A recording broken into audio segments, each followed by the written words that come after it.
Behind the scenes, Michael Gove has been pushing for the UK to remain in the EEA, which would see us maintain free movement and open borders.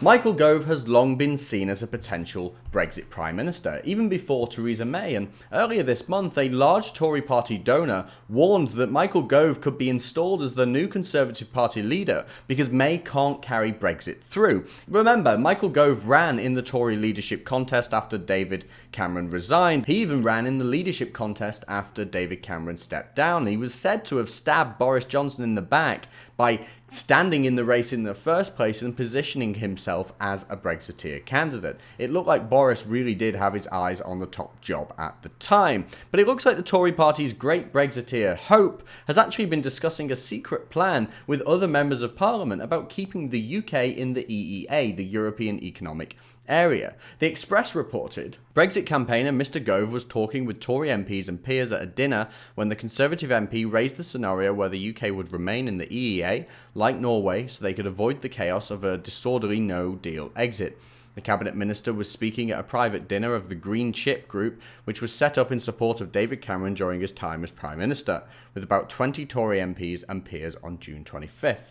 According to the Financial Times, one MP at the dinner said he was steering the conversation towards the EEA idea. There's no doubt about that. But others said that he wasn't advocating the EEA idea at all, and the Express also reported that an ally of Gove explained he's totally behind the Prime Minister's Chequers strategy. He's not considering any other option. He likes discussing things. So here's the reality. Michael Gove once considered a potential Brexit Prime Minister, a man who campaigned to leave the European Union, is one of two things. He's either a supporter of the EEA model, which would see us remain in the European Economic Area like Norway and maintain our open borders and free movement of goods and capital, etc. with the EU, or he's on board with Theresa May's Chequers deal, which is treasonous, which goes against the will of the people, which denies the democratic will of the people, the millions of us who voted the 52%. He supports one or the other of these deals, and this man was meant to be the great Brexit hope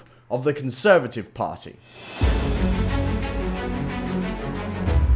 New reports suggest that Michael Gove was talking up the possibility of a Norway-style Brexit before he got on board with Theresa May's EU appeasement Chequers deal. Now, the fact that Michael Gove even considered the possibility of trying to keep the UK in the EEA, which would maintain our open borders, maintain freedom of movement, proves to me that we cannot trust the Tories on Brexit. And if we can't trust Gove, arch-Brexiteer, then who can we trust? Maybe Jacob Rees-Mogg? I mean, he's a rare find in the Tory party, and it seems to me that the Tories are just as willing as the Labour Party to deny the will of the people, and of course to appease the European Union. They'll do whatever is convenient as long as it means they can say, technically, they did their job. And that's treason in my book. But it's treason via laziness, because here's the thing, they can't do the job well. They don't have the negotiating skills and they don't have the will to do it in the first place. So they're going to do the bare minimum, and just hope they're going to get away with it.